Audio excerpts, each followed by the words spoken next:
সবার সাথে রাজপথে আবারও দেখা হবে। বাংলাদেশের শিক্ষা ব্যবস্থাকে নিয়ে আর কোনো ধরনের পায়তারা করার সুযোগ কাউকে দেওয়া হবে না।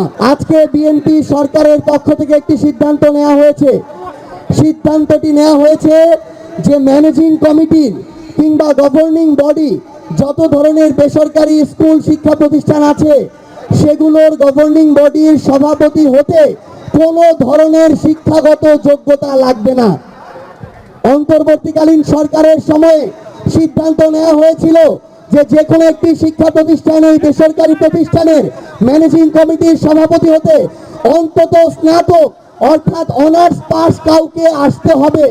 সেটা বাদ দিয়ে বিএনপি যখন এই সিদ্ধান্ত নেয় যে কোনো শিক্ষাগত যোগ্যতা লাগবে না, আমরা মনে করি বিএনপি একইভাবে বাংলাদেশের শিক্ষা প্রতিষ্ঠানগুলোকে দলীয়করণ করে বাংলাদেশের অগ্রগতির মেরুদণ্ড ভেঙে দিতে চাচ্ছে।